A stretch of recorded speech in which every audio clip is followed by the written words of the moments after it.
Our everyday language might seem to be such a familiar thing that there's almost nothing new that can be said about it. But I'm not so sure that that should be the case.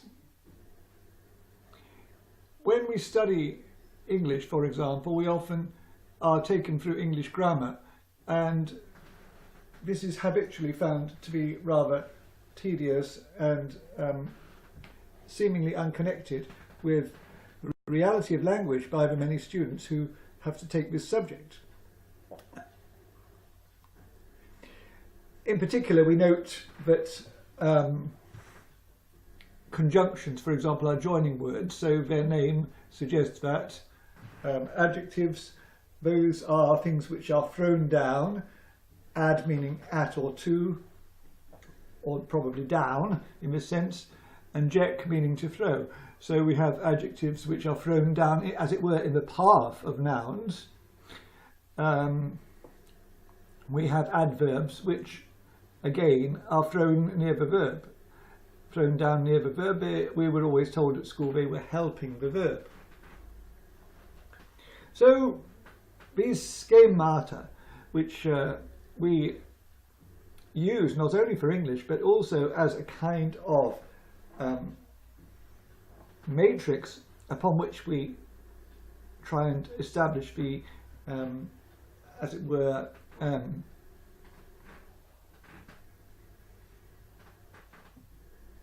archaeology and geography of other languages.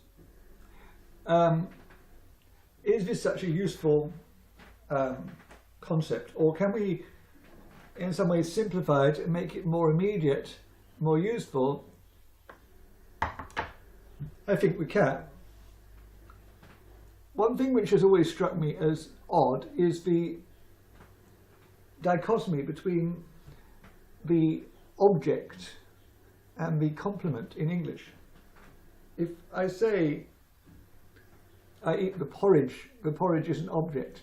But if I say I read the book remains the object, but it's obvious that nothing has really happened to the book except that its pages have maybe been turned.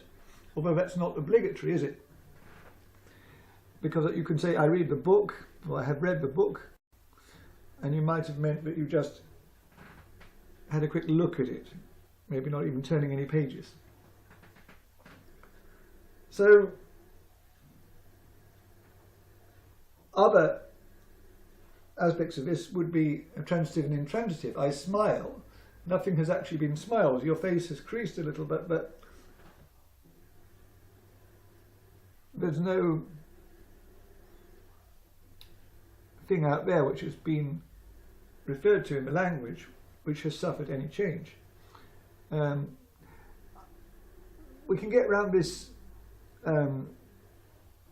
apparent problem by using the concept of what I call essentivity, which is the degree of, as it were, presence which the complement or object has in the mind of the speaker when they're using that particular verb. So if you say, she seems happy, it's probably a 50-50 situation. The seeming is probably 50% of the picture, and the happy may well be the other 50%. She seems very happy. The seems may retreat to only 25%, and the very happy may be foregrounded into a 75% portion of a mental image which we are being invited to conjure up when we hear this said. Again, I was thinking, if it was raining outside, somebody who doesn't look out of a window might say, the weather seems okay. But somebody looking out of a window might say, it seems only slightly okay. And then the seeming is a lot stronger, because the seeming, which is an aggregate of all our judgments about something, is pushing itself more into the foreground.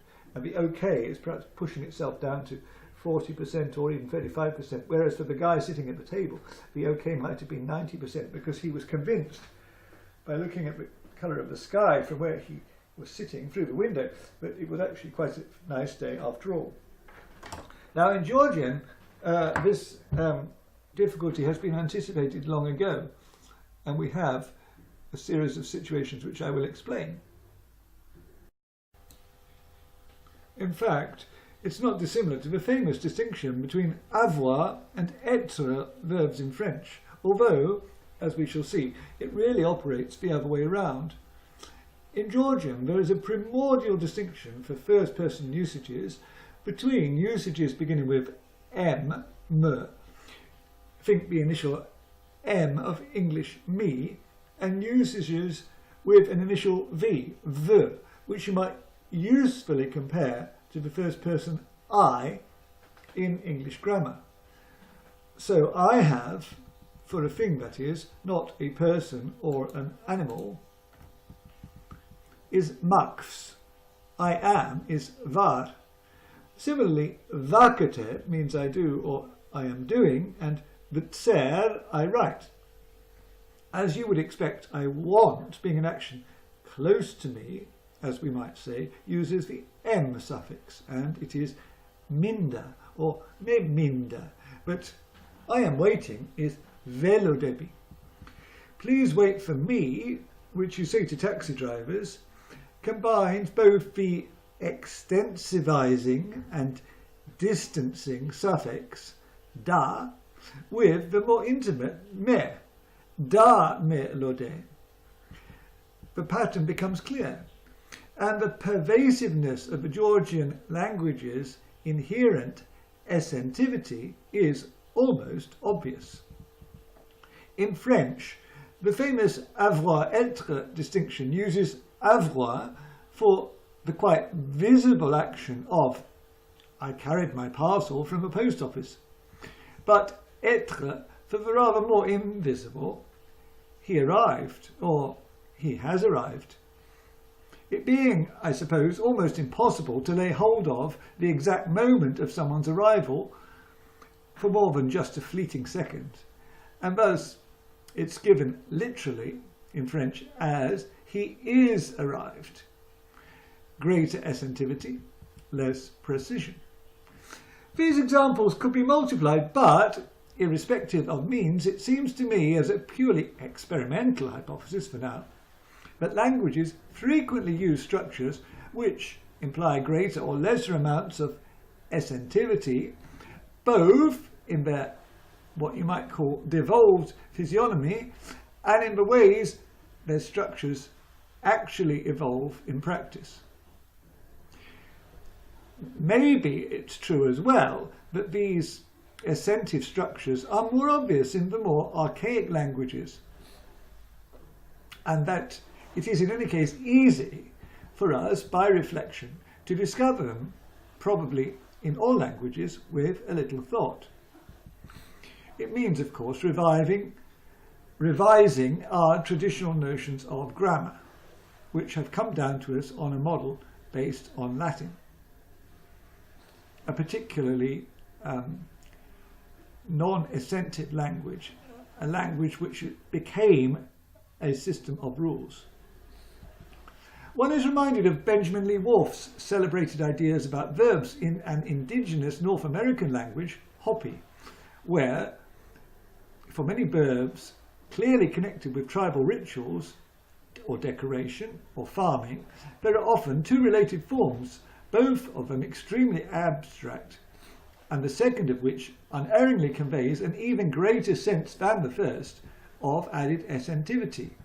For example, hari, it is bent in a rounded angle, haririta, it lies in a meandering line, and hotsi, it forms a sharp, acute angle, hotsi sita, it is zigzag. While Whorf famously claimed that Hopi maps out a certain terrain in what might be called primitive physics, the interest for contemporary students of language may be that in an ancient and long-preserved language, perhaps a purer and less debased language than modern Georgian, there are to be found indicators of an essentivity which insists that everything must be mapped out with a true regard for its anthropological and maybe ontological standing. That is to say, we find here a people constructing and using their language with a clear interest in, even an obsession with, how all this impacts on the psychology of the user and the hearer. Coming back to how and why modern students may concern themselves with grammar, the insights of Essentivity are thus quite liberating. Taking the side of primordial language against the scholars, one may conclude that there is, after all, maybe no need for an exhaustive analysis of parts of speech, no struggle necessary to find all those objects and complements, and that a simple category, such as that of little words, may do for all the ifs and buts and ands and howevers. We can work off a higher level view and find as a maximum, for example, noun clauses sheltering their nouns, verbs, complement clauses, with just here and there a true object, or a truly non-assentive, maybe what we should call kinetic verb. He shot the prisoner. Once we have an ear and an eye for Essentivity, we can spot and even code its ubiquitous agency in a multitude of different sentences and usages, and perhaps arrive at the notion of essentive clauses, much as you might like to believe the opposite, or, according to certain scholars, might serve as examples. And a more traditional, deeper analysis into particular types of adverbial clause and so on may be considered strictly non-mandatory. What should follow when the requisite reflection, helpfully managed through colour coding, has been done, should be an experimental approach to thinking about the languages by which we are surrounded, which is as free and as harmonious, one as lacking in restrictions and as sensitive in its very root to the warp and woof of meaning as the movement of a breeze across a hoppy cornfield or in a painting by Renoir.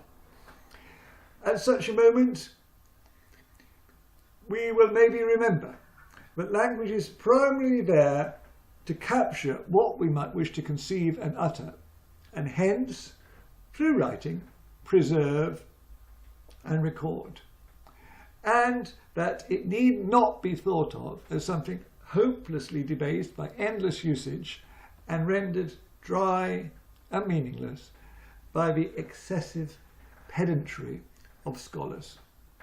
As Lucien Rebatté wrote of his own native tongue French, he was in prison under sentence of death and secured by an iron chain at the time, so his mind must have been exceptionally clear.